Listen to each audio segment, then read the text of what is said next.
Nahrávaš to?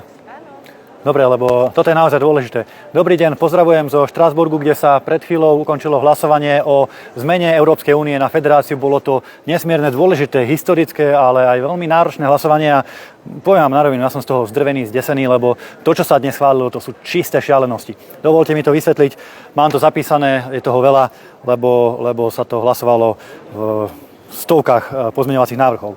Prvým hlavným bodom je, že Europarlament schválil návrh uznesenia zámeru transformovať Európsku úniu na vojenskú úniu bez práva veta pre jednotlivé členské štáty. Doslova na federáciu, kde jednotlivé členské štáty nebudú môcť vetovať a všetko sa bude môcť v Európskej rade schvaľovať len kvalifikovanou väčšinou. To znamená, že o všetkom rozhodnú de facto vládne strany v najväčších, najsilnejších európskych štátoch.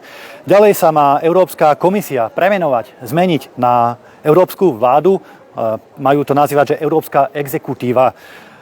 Európska únia má získať a mať oficiálneho prezidenta a vedenie Európskej únie si má samo možnosť vyberať jednotlivých európskych komisárov alebo exekútorov, alebo ako sa to bude nazývať, proste ministrov, ktorí budú zodpovední za jednotlivé rezorty. Má sa, ako som spomínal, zrušiť právo veta v rámci najdôležitejších politík. Imigračnej politiky, zahraničnej politiky a daňovej politiky. To znamená, aby sa odtiaľto určovalo všetko, čo na Slovensku bude platiť. Má sa vytvoriť spomínaná vojenská únia. To znamená, má byť Európska armáda, samozrejme pod vedením Leyenovej alebo Bruselu, ktorá bude robiť poriadky po Európe a možno aj niekde po svete, kde si to slniečkári zmyslia. V rámci európskych zmluv navrhuje Europarlament vymazať slova muž a žena, totiž toto sú zastaralé koncepty, a majú sa nahradiť rodovými definíciami, to znamená rodovou rovnosťou. Niektorí dokonca požadovali v rámci pozmeňujúcich návrhov aj tzv.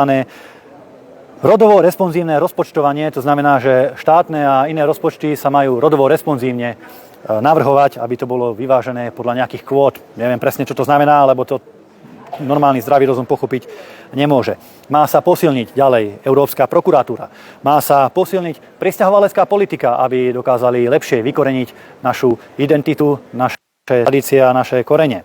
Má sa ovládnuť alebo premiestniť kompetencia rozhodovať o zdravotníctve do Bruselu, Európskej komisii, alebo teda Európskej ponovom exekutíve, ktorá bude lepšie rozhodovať o zdravotníctve a my predpokladáme, že bude rozhodovať tak, ako rozhodovali počas pandémie. To znamená, že budú zneužívať strach ľudí o zdravie, o život na to, aby dokázali lepšie ovládať masy.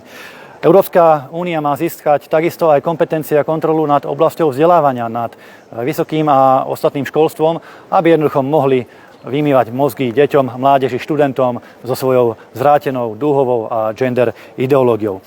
Hlasovanie o tomto zámere transformovať úniu na v podstate novodobú federáciu bolo veľmi tesné a hlasovalo za tento návrh dnes po obede 291 poslancov a 274 bolo proti. To znamená, že prešlo to na europarlamentné pomery len veľmi tesne, iba o 17 hlasov, čo je naozaj že v týchto pomeroch o vlások. Zo Slovenska za túto zvrátenú správu alebo tento návrh hlasovali